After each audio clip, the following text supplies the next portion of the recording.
Encounter in Detchmont Woods, Part 2, by Charles Lear.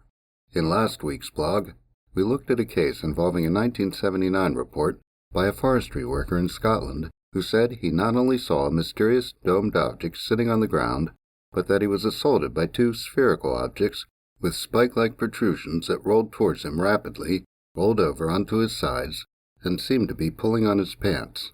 At this point he went unconscious. According to him, when he came to, he heard a whooshing noise, and then saw that the object was gone. He was extremely thirsty, had a headache, pain in his chin and legs, and couldn't walk or speak. He crawled back to his pickup truck, which was 300 meters away, found himself incapable of driving it, but was then able to make his way home on foot. Upon returning with others the next day, there were physical traces seen that gave support to his claims. This week, we'll look at the aftermath and the physical evidence. The case got the attention of Flying Saucer Review editor Charles Bowen, who made arrangements to have it investigated by members of the UFO Investigators Network, an organization funded by FSR and formed in 1977 with the help of Jenny Randles, who had proposed the idea.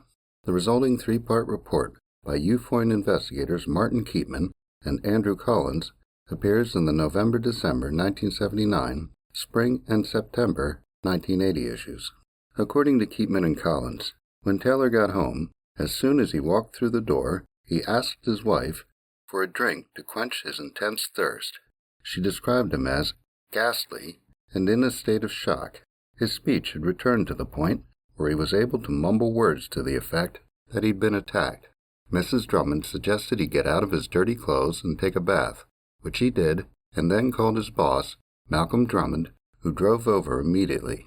After Taylor's wife described the situation, Drummond went upstairs to the bathroom to try and get some details. While he acknowledged something real had happened to Taylor, according to him, he thought he might have fallen on his head or something when Taylor mentioned spaceships and things coming towards him. According to Keatman and Collins, Drummond called a doctor, who came over and examined Taylor. It was seen that he had a red mark that was 4 centimeters long and 1 centimeter wide under his chin, and a similar mark on his left hip in the area where he said he was being pulled. Taylor's pants, a general-purpose police issue, were torn on both hips, and his long underwear was torn only on the left. Drummond and the doctor went to the site and found the pickup truck with its ignition on and door open. They considered the idea that Taylor had fallen out of the truck and knocked himself out. Finding nothing else, they went back to Taylor's house.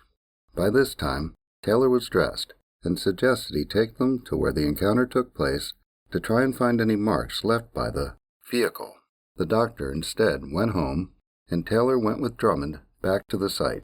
Taylor is described as being almost back to normal at this point, with only a headache, slight pains, and some thirst lingering on. According to Keatman and Collins, they found marks at the site that consisted of a series of indentations that looked like those left by horse hooves, and 2 parallel lines of 8 rectangular impressions that looked like marks left by tracks. The hoof-like indentations circled each set of track marks and the spot where Taylor was left unconscious, as if they had left the vehicle and returned. There were also marks that looked like they were made by Taylor's boots dragging along the ground. Drummond took Taylor back home and radioed for a group of LDC workers to put up a fence to protect the marks from the curious. He then went to his house and called the Livingston police. He went back to the site and was met by 7 officers from Livingston and Bathgate, including a superintendent. Drummond took them to the area of the encounter, and they seemed totally baffled. A police photographer took pictures as other officers made measurements and sketches. The superintendent went over to Drummond and said, "When I came on duty at 2 o'clock, I didn't have a care in the world. Now look at this." Taylor went to the hospital for a head x-ray on the advice of the doctor and left after becoming annoyed at being kept waiting for more than 2.5 hours and then being told that they wanted to give him a full physical. He was then interviewed by police in the late afternoon. According to Keatman and Collins, Taylor and his family recounted the events many times, but not once did it change in any way?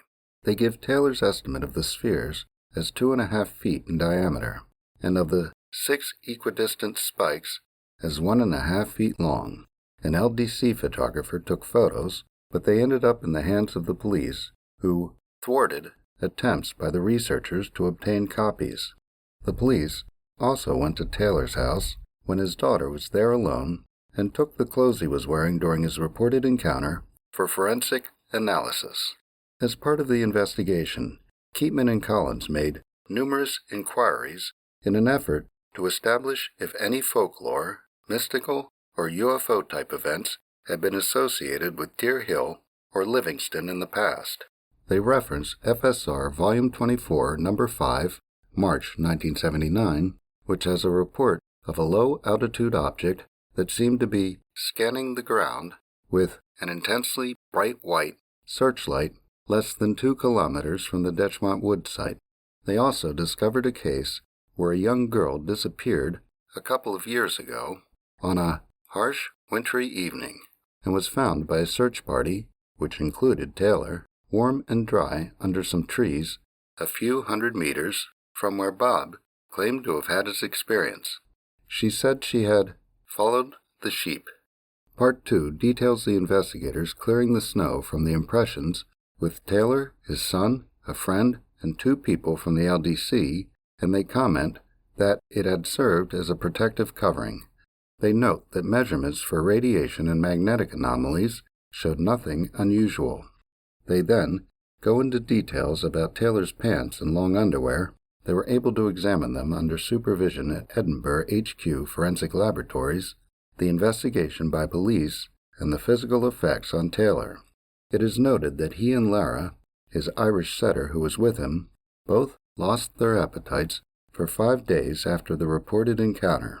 Part 3 has details of other sightings in the area that fall and of a follow-up visit with Taylor. It is reported that he underwent regressive hypnosis at the request of an American newspaper, and that the story that came out of that matched the one he told in Conscious Recall. Keatman and Collins conclude that Taylor related real events just as he had experienced them. Charles Lear is the author of The Flying Saucer Investigators, available in its 2nd edition at Amazon.com.